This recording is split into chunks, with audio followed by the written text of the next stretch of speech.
ආයුබෝවන් දිනපතා විකාශනය වන ලංකාවේ ප්‍රථම සහ එකම බෞද්ධ ප්‍රවෘත්ති විකාශයෙන් අදත් ඔබ හමුවන මම ප්‍රසාද් සඳුන් ජීවන්ත. ප්‍රථමයෙන් අවධානය ප්‍රධාන ප්‍රවෘත්තියේ සිරස්තල වෙත.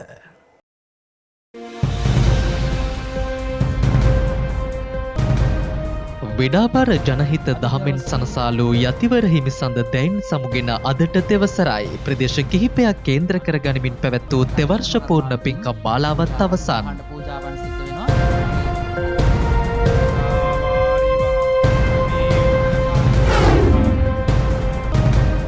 කුමාරතුංග මුනිදාසයන්ගේ 77 වන ගුණ සැමරුම බම්බලපිටිය වජිරාරාමේදී.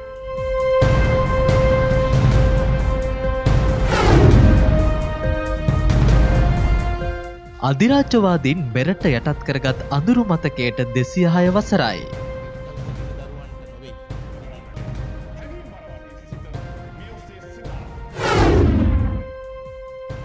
ලෝකයේ විශාලතම පහන් කුටිය අලුත්කම කන්ද විහාරයෙන් බැතිමතුන්ට විවෘත වෙයි.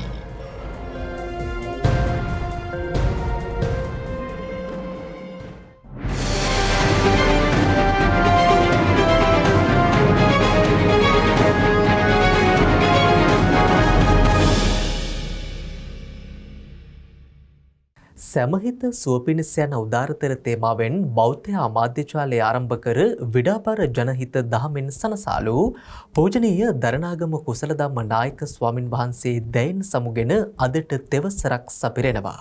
ඒ වෙනුවෙන් නාහිමි පාණන් වහන්සේ වෙත පුණ්‍යානුමෝදනාවන් සිදු කරමින් දෙවර්ෂ පූර්ණ ගුණානුස්මරණ පින්කම් මාලාව මෙවර සිදු කළේ කුසලධම්ම නායක ස්වාමින් වහන්සේගේම සමාජ මෙහෙවර පරමාදර්ශය කර ගනිමින්.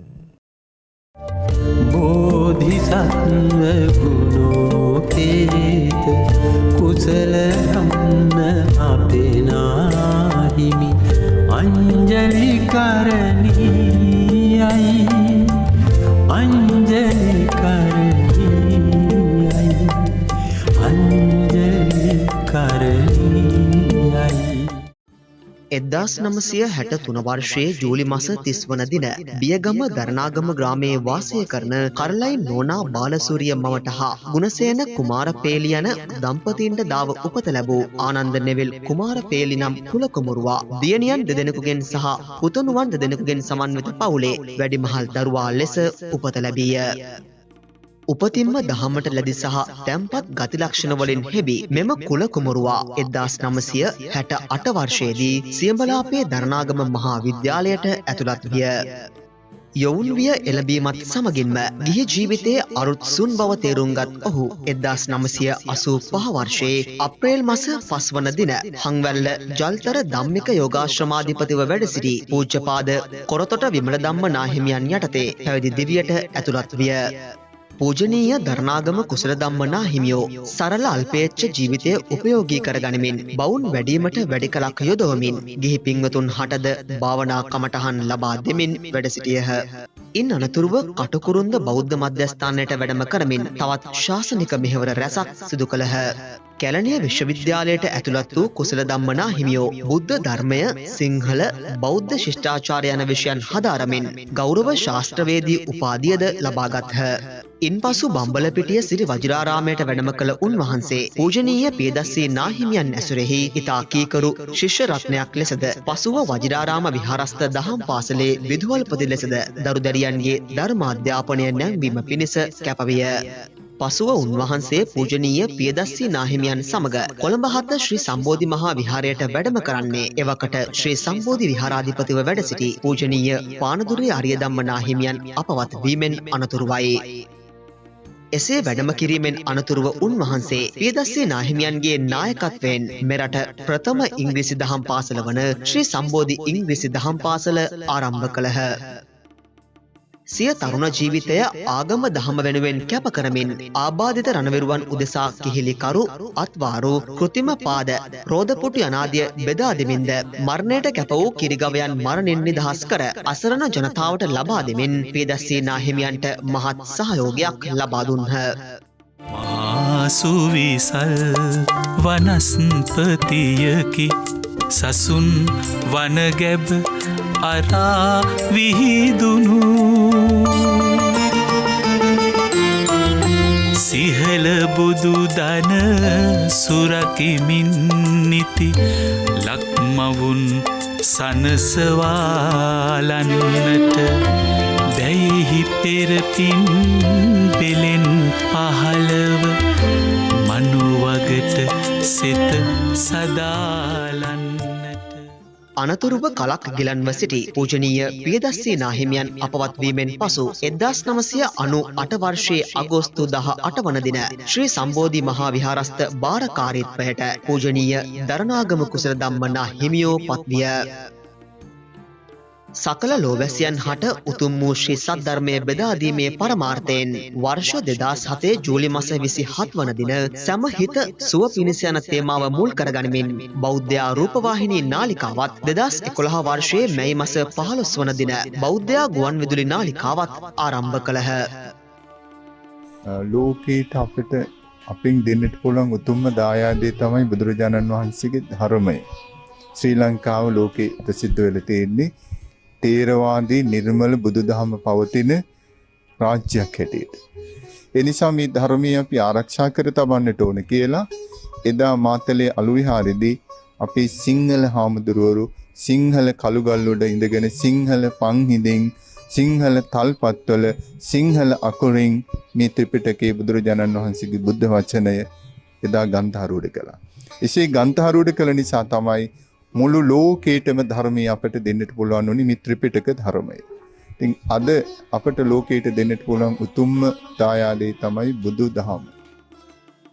සිංහල ජාතිය සහ සම්බුද්ධ ශාසනය රැකගැනීමේ උදාරතර පරමාර්ථයෙන් දරුදිරි සහන අරමුදල හා ගැමි පුනරුත්ථාපන වැඩසටහන ආරම්භ කළ අතර ශ්‍රී සම්බෝධි සහන යාත්‍රා වැඩසටහන යටතේ නියඟයෙන් ගම් වතුරෙන් නායම් සහ ස්වභාවික ව්‍යසන වලින් විපතට පත් ජනතාව වෙනුවෙන් ආධාර බෙදා දීම ආදී වූ සමාජ සත්කාරක සේවාවන් රැසක් සිදු කළහ. ලංකාවේ නොයෙක් දුෂ්කරතා ඇති ආර්ථික අමාරුකම් වලින් අපහසුතාවයන්ගෙන් පෙළෙන දරු දෙරියන්ට එවැගේම අපේ ජනතාවට සෙත සලසමින් සමාජ සත්කාරක සේවාවක් ලෙසින් මේ සමාජ සත්කාරක කටයුත්ත මීට පෙර ලක්දිව මේ ලංකාවේ නොයෙක් ප්‍රදේශවල ක්‍රියාත්මක කරන්නට යෙදුනා 70 වෙනි ප්‍රජා සත්කාරක වැඩසටහන. මේ තුලින් අපි බලාපොරොත්තු වෙන්නේ අපේ ජනතාවට රටේ අනාගතේ බාර ගන්නට මේ දුවා දරුවන්ට යම් කිසි ශක්තියක් දිරිදීමක් අනුග්‍රහයක් සලසා දෙන්නට. ශ්‍රී ලංකාව පුරා ඓතිහාසික සිද්ධස්ථාන මුල් කර ගනිමින් මියුගුණ මහසෑ වන්දනාව, මහබෝ මහසෑ වන්දනාව, සොළොස් මස්ථාන වන්දනාව ආදී අසද්දෘශ්‍ය මහා පින්කම් නිරන්තරයෙන් සිදු කළහ.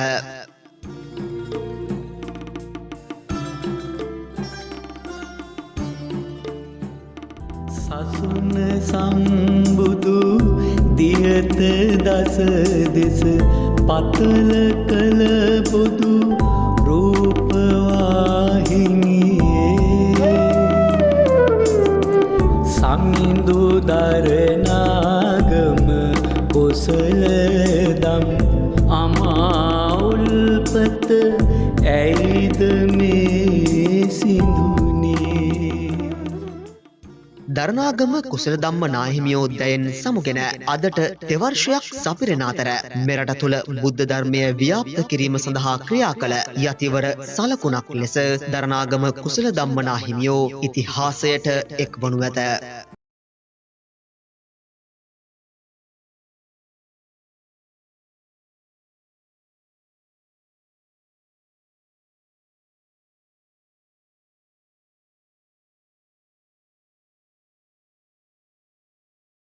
පූජනීය දරණාගම කුසලධම්ම නායක ස්වාමින් වහන්සේගේ ගුණානුස්මරණ පින්කම් මාලාව පුරා සතියක් පුරා පැවැත්වුණු අතර පින්කම් මාලාව නිමාවට පත් කරමින් කොළඹ 7 ශ්‍රී සම්බෝධි මහා විහාරස්ථානයේදී 59ක් පූජනීය මහා සංඝරත්නය විශේෂෙහි දානමය පින්කමක් අද පැවැත්වුණා.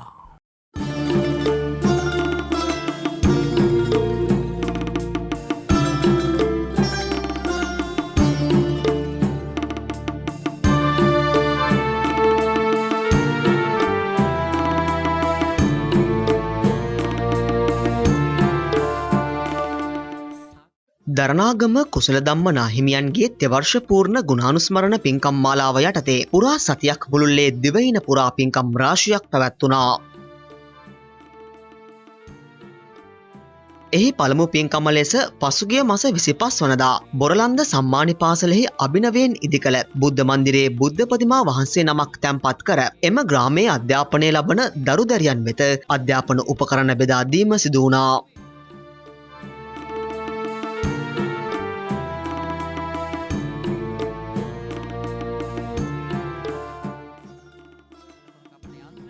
අනතුරුව පෙබරවාරි මස 26 වන නවම් පොහෝදා දරණාගම කුසලධම්ම නාහිමියන්ගේ තෙවර්ෂ පූර්ණ ගුණානුස්මරණ පින්කම් මාලාව යටතේ අනුරාධපුර අටමස්ථානය වන්දනා කිරීමට පැමිණෙන ආබාධිත වන්දනාකරුවන්ගේ පහසුව සඳහා රෝදපුටු බෙදා දීමද සිදු වුණා.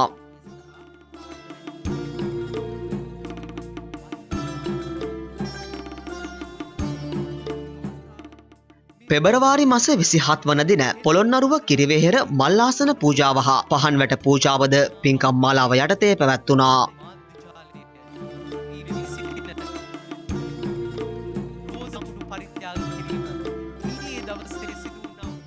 පෙබරවාරි මස 28 වන දින අනුරාධපුර ජනතාව වෙනුවෙන් ජල පිරිපහදු යන්ත්‍ර ලබා දීමද පින්කම් මාලාව යටතේ සිදු වුණා.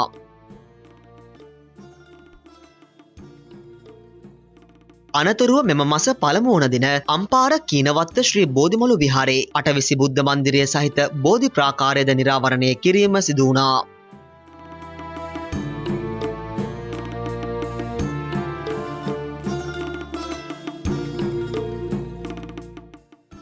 අද දරණාගම කුසලධම්ම නාහිමියන්ගේ තෙවර්ෂ පූර්ණ ගුණානුස්මරණ පින්කම් මාලාව නිමාවට පත් කරමින් කොළඹ 7 ශ්‍රී සම්බෝධි මහා විහාරයේදී 59ක් පූජනීය මහා සංඝරත්නය විශේෂෙහි දානමය පින්කමක් පැවැත්වුණා.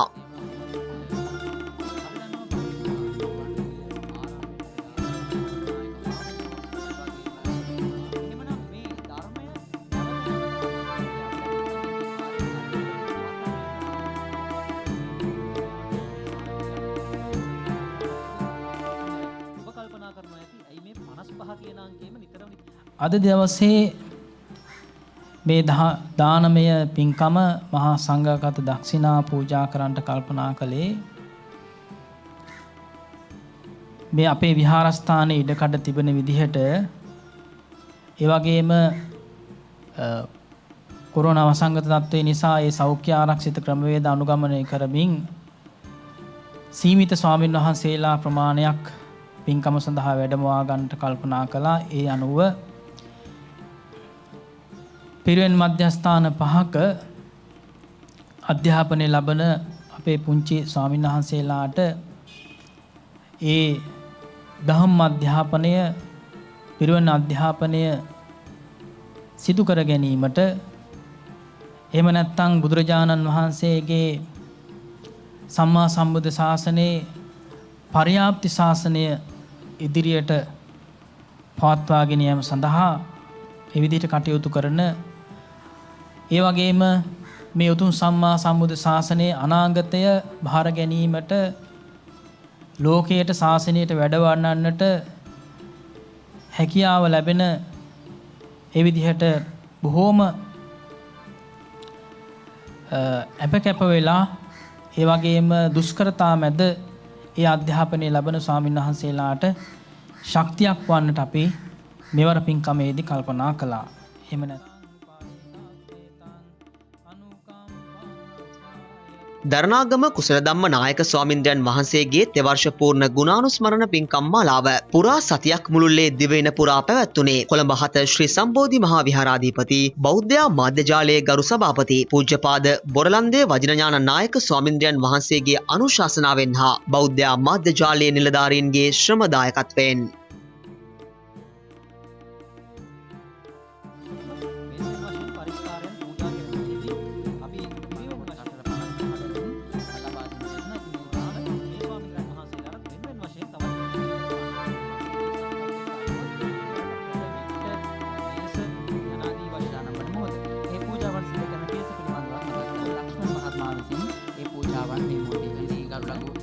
පූජාවන් සිද්ධ වෙනවා. අපේ මූල්‍ය හා පරිපාලන අධ්‍යක්ෂ මහේෂ් යතාවාරිවහා පූරා පරිපූරෙන් මේ උදකං වට්හං යථානින්නං පවත්වති සංකප්පෝ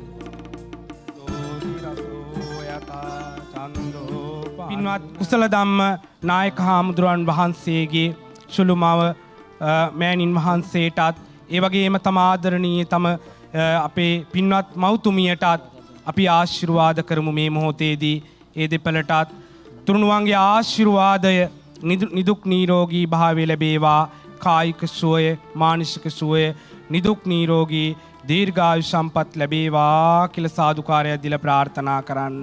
ඒ වගේම මේ උතුම් වූ මහා පින්කමට අපේ ගෞරවනීය නායක හාමුදුරුවන්ට ශක්තියක් වුණු මේ මාධ්‍ය ජාලයට ශක්තියක් වුණු දායකත්වය ලබා දුන් හැමෝටම මේ උතුම් වූ කුසල ධර්මයන් හේතු වාසනා වේවා. ඒ පින්වත් හැමෝම කරන කීන රැකී ආරක්ෂා සියලු කටයුතු ਸਰව ප්‍රකාරයෙන්ම සාර්ථක වේවා. අපි හැමෝටම මේ ගෞතම සසුන තුලම නිතේ බුදුන් දැක නිවන් දකින්නට එකම ධම් සභා මණ්ඩපයකදීම හේතු වාසනාම වේවා කියලා සාදුකාරයක් දීලා ප්‍රාර්ථනා කරන්න.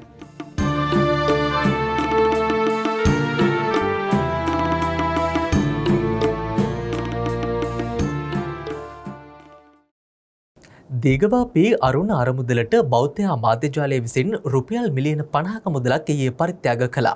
ඒ කොළඹ හත ශ්‍රී සම්බෝධි මහා විහාරාධිපති බෞද්ධ අමාත්‍යාලයේ ගරු සභාපති පූජනීය බොරලන්තේ වජිරඥාන නායක ස්වාමින් වහන්සේගේ අනුශාසකත්වයෙන් නැගෙනහිර පළාත තුළ පුරාවිද්‍යාත්මක උරුම කළමනාකරණය සඳහා වන ජනාධිපති කාර්යසාධක බලකායේ ප්‍රථම හා ප්‍රමුඛ සංරක්ෂණ කර්තව්‍ය ලෙස දිගවාපී චෛත්‍ය ප්‍රතිසංස්කරණය කෙරෙනවා.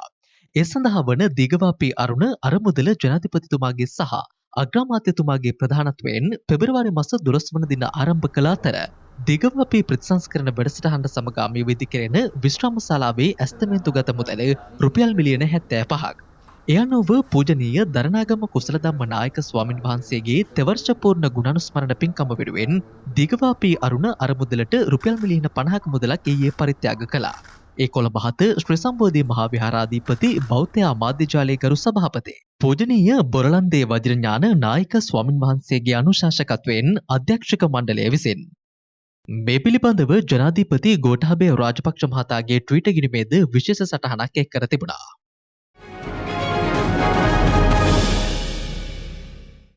අධිරාජ්‍යවාදීන් විසින් මෙරට යටත් කර ගැනීමේ ගිවිසුමත් සංකලයේ 1815 වර්ෂයේ මාර්තු මාස 2 වන දිනයි.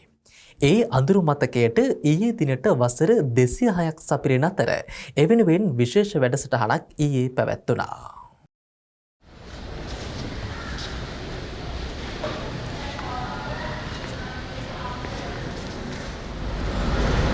මස්නාහිර පළාත් සෞන්දර්ය නිකේතනය තුළ උත්සවය පැවැත්වුණේ මහාචාර්ය පූජ්‍යපාද ඉඳුරාගාරයේ ධම්මරතන නාහිමියන් ඇතුළු මහා සංඝරත්නයේ ප්‍රධානත්වයෙන්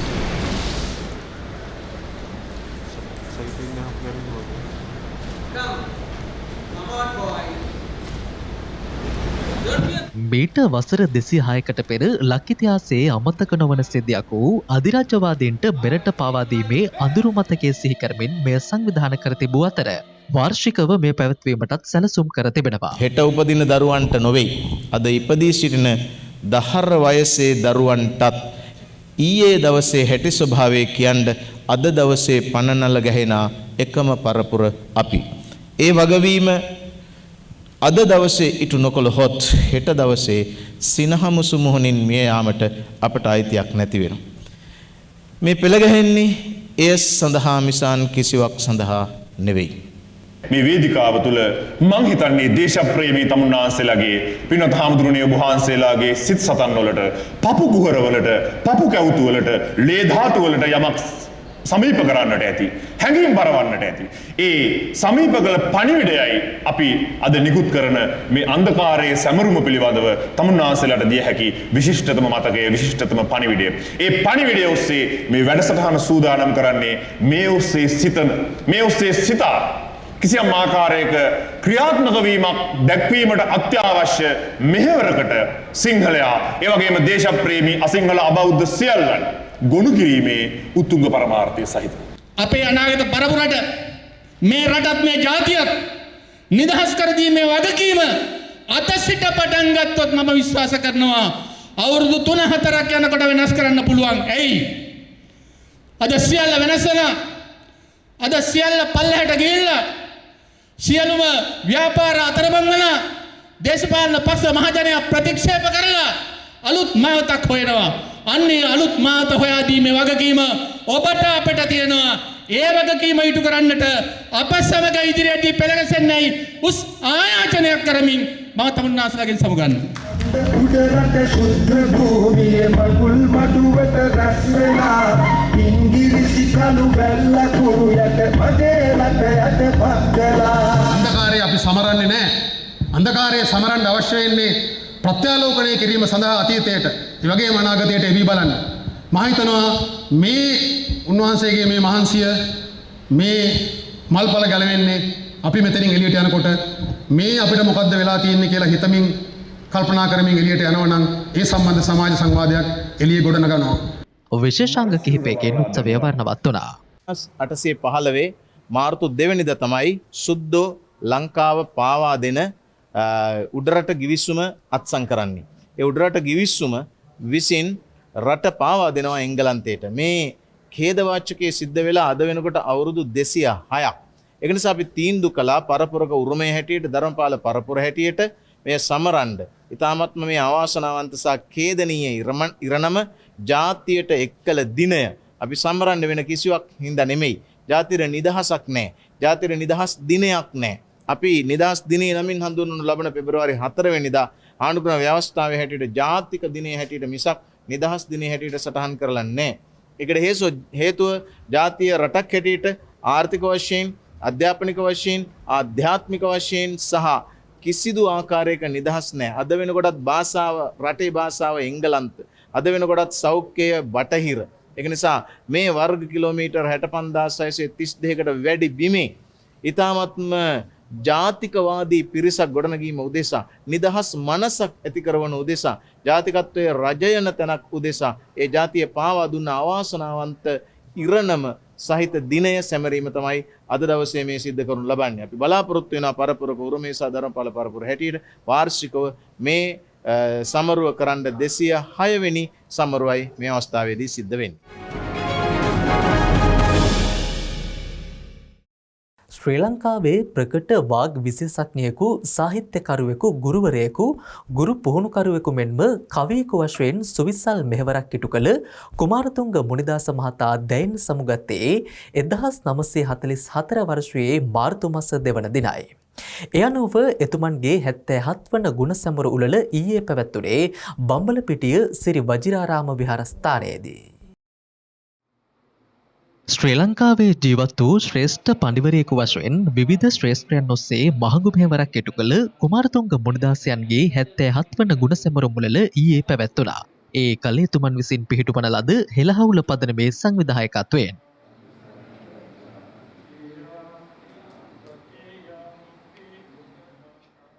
අමාත්‍ය දිනේෂ් ගුණවර්ධන මහතා විසින් කුමාරතුංග මුනිදාස පිළිරුවට පුෂ්ප පහර දැක්වීමෙන් අනතුරුව ගුණ සැමරු මුළල ආරම්භ කළා.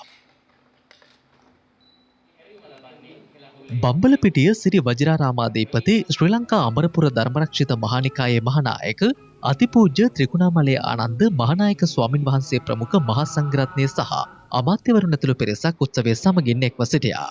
සෞඛ්‍ය ආරක්ෂිත ක්‍රමවේදයන්ට අනුකූලව ගුණ සැමරු මුළල පැවැත්වුණා. මේ රටේ ජාතියේ පිනෙන් පහළ වෙච්ච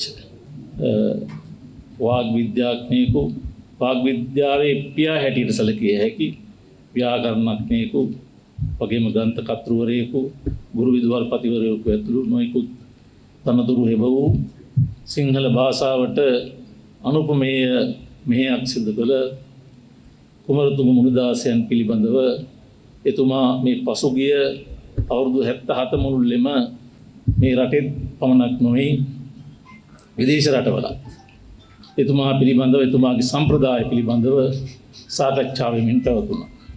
මේ නිදහස් සටන දිනා ගැනීමට සාහිත්‍ය අතින් එතුමා කුඩා දරුවන් අතර පවා ස්වාධීනත්වය ස්වාධීන චින්තනයක් ඇති කිරීමට වගේම හීන් සැරේ කුඩා වුවත් අප තුළ තියෙන ඒ ශක්තිමත් භාවය වර්ධනය කර ගැනීමට කුඩා දරුවන්ගේ ක්‍රියාකාරක පාදක කටයුතු වලින් සිද්ධ කරපු සේවය කිසිම ලේඛකයෙකු සිද්ධ නොකරපු තරම්. කුමාරතුංග පඬිතුමන් ඒ කාලේ පැලෑණිය මහානායක මාහිමියන් වහන්සේ වැඩ ඉන්න කාලේ නිතර ආගිය තැනක් තමයි මේ වජිරාරාමය. අපේ ගුරුදේව මඩිහේ මහානායක මාහිමියන් වහන්සේ සඳහන් කරලා තිබෙනවා. එතුමා නැවිත් මහානායක මාහිමියන් වහන්සේ සමග බොහොම ශාස්ත්‍රීය සාකච්ඡා වාද විවාද කරපු ආකාරය ඊටාම එල්මින් අසාගෙන හිටියයි කියලා අපේ මහානායක මාහිමියන් වහන්සේ සඳහන් කරලා තිබෙනවා. ඉන්සා මේ බිමට අයිතියක් තිබෙනවා. ඒ වගේ බස රස දෙස කියන මේ හෙළ තෙරවන වෙනුවෙන් පමන කළ නොහැකි මහා මෙහෙවරක් කළා වූ ඒ මහා වීතාන කෙනෙකුන් නිසා එතුමන්ගේ මෙහෙවර අගයමින් එය අනාගත පරම්පරාවට දායාද කිරීම මා හිතන්නේ අප විසින් කළ යුතු කාර්යයක් කියලා. වසරක් පාසා 1944 ඉඳලා නොකොඩවාම මේ සම්බුරුමත් එක්ක තමයි එතුමන්ගේ මෙහෙවර මේ රටට එගීම් කළේ මතු කළේ. ඒක රටට අවශ්‍ය දෙයක්, දැයට අවශ්‍ය දෙයක්. මොකද එතුමාගේ ප්‍රාණය උනේ බසත් රසත් දෙස. එතුමා කීවේ බස රස දෙස යා නොකරන පණය. එතුමාගේ දරුවෙකු වේවා, ළඟ හිතවතුකු වේවා, කවුරුන් වේවා බසට රසට දෙසට එරෙහි වුණා නම් එතුමා සම්පූර්ණයෙන්ම උන්ට එරෙහිව ක්‍රියා කරපු කෙනෙක්. එකෙන් පේනවා එතුමාගේ තිබිච්ච අදීන චින්තනය. එතුමාගේ තිබිච්ච විශේෂියාව උතුම්කම පේනවා. ඒ තියෙන අපෞද්ගලිකත්වය, අදීනත්වය, සාධාරණත්වය. ඒ නිසා ඒ මහාත්ම්‍යතාව, ඒ මහාත්ම ශක්තිය මම හිතන්නේ අපි සිහිපත් කරන මේ විදිහට මහ පිංකම. ඓතිහාසික අලුත්කම කන්දේ විහාරස්ථානය තුළ අභිනවයෙන් නිදි කළ ලොව විශාලතම පහන් දැල්වීමේ කුටිය පසුගියදා නිරාවරණය කළා. මෙම කුටිය තුළ පහන් 3500ක් පමණ එකවර දැල්වීමේ පහසුකම් සලසා තිබීම විශේෂත්වයක්. ඓතිහාසික අලුත්කම කන්දේ විහාරාධිපති කළුතර දිස්ත්‍රික්කය හා බෙන්තර වලල්ලාවිට කෝරළේ ප්‍රධාන සංඝනායක පූජ්‍යපාද කොක්කාවිට විපුලසාර නාහිමියන්ගේ මඟ පෙන්වීමෙන් මෙම පහන් කුටිය ඉදිකර තිබෙන්නේ විහාරස්ථානයේ හිටපු විහාරාධිපති හිමිවරුන් සිහි කරමින් උන්වහන්සේලාට පුණ්‍යානුමෝදනාවන් සිදු කිරීමේ අරමුණෙන්. එය අනුව පූජනීය මහා සංඝරත්නයේ ප්‍රධානත්වයෙන් අභිනව පහන් කුටිය නිරාවරණය කළා. පින්කමට සමගාමීව විහාරස්ථානයේ පිටතින් නිදි කළ විහාර මන්දිරය සහිත දේවාල පරිශ්‍රය විවෘත කිරීමෙන් අනතුරුව සලපතල මළුව විවෘත කරමින් පළකය නිරාවරණය කළා.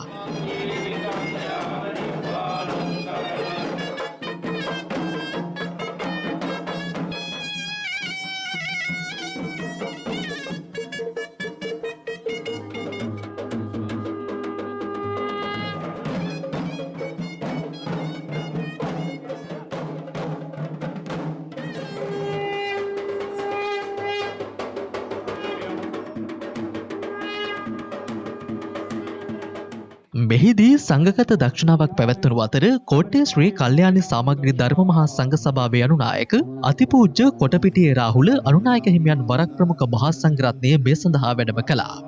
කළුතර නාගොඩ රෝහල වෙත රුපියල් ලක්ෂ 15ක පමණ වටිනාකමකින් යුත් ශල්‍ය උපකරණ පරිත්‍යාග කිරීමක්ද පින්කමට සමගාමීව මෙහිදී සිදු කෙරුණා.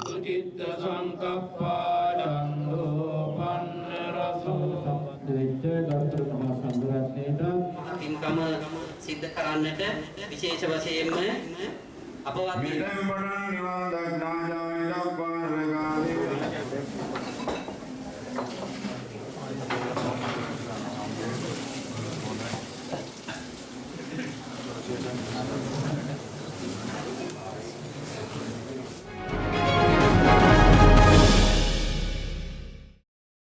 ඒත් සමගින් අදට නියමිත සුසන්දේශ ප්‍රවෘත්ති විකාශය නිමාවට පත්වෙනවා.